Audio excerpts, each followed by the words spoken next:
la primera o el primer deber del gobernante en política económica es establecer un marco en el que se desarrolla la actividad económica, y de hecho por eso pues tantas empresas en 2017 acabaron viniendo a Valencia, precisamente porque saltó por los aires el marco estable en el que se desarrolla la actividad económica en Cataluña, ¿no? Y por eso hubo fugas de 30.000 millones de euros de depósitos bancarios y una caída de empresas que a día de hoy aún dura, ¿no? Todo lo que sea simplificar la relación del sector público con el sector privado ayuda. ¿Por qué? Porque son dos lenguajes diferentes. O sea, al final el sector privado habla un lenguaje que es un lenguaje económico, donde las variables tiempo y eficiencia económica juegan un papel muy determinante. En cambio, en el ámbito del sector público, aunque debería, puede tener otros incentivos o otros intereses.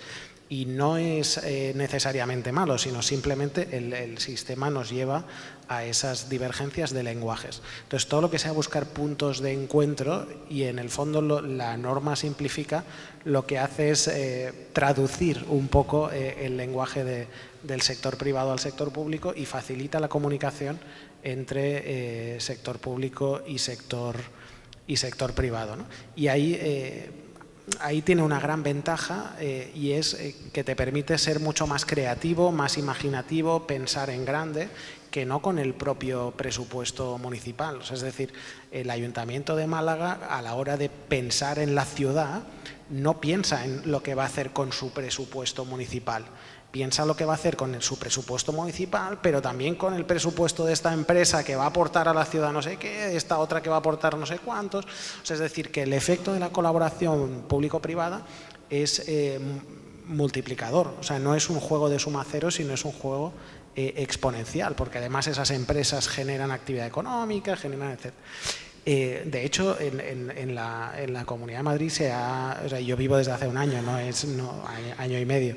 No es algo que haya vivido ahí siempre, pero sí que noto que hay un dinamismo económico que hace que sea una de las regiones de España con una menor presión fiscal, y que por la paradoja de la propia actividad económica haya crecido mucho la recaudación en la propia comunidad, porque ha crecido mucho la actividad económica. Y en la medida en que tú generas polos de dinamismo económico, bajando o facilitando la actividad económica, quiero poneros un ejemplo muy rápido, que es Irlanda. Irlanda hace 20 años era de los países más pobres de Europa, hoy es de los más ricos de Europa. ¿Cómo lo hizo? Facilitando la actividad económica y bajando tributos, simplificando la regulación, etc. O sea, es un proceso que funciona. La simplificación administrativa, la reducción de la carga tributaria, porque en el fondo garantiza se lo pone fácil a las personas que generan empleo.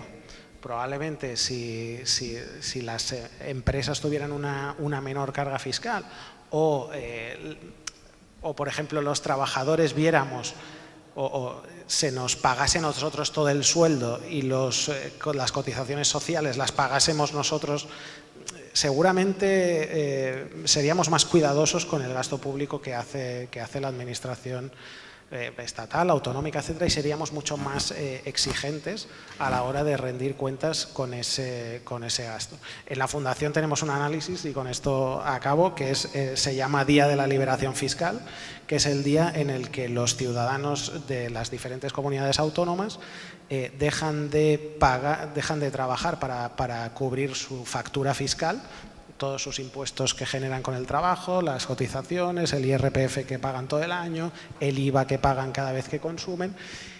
Y esta fecha se ha desplazado en los últimos años muchísimo. La de este año era el 31 de julio. O sea, es decir, estamos trabajando hasta el 31 de julio solo para pagar impuestos.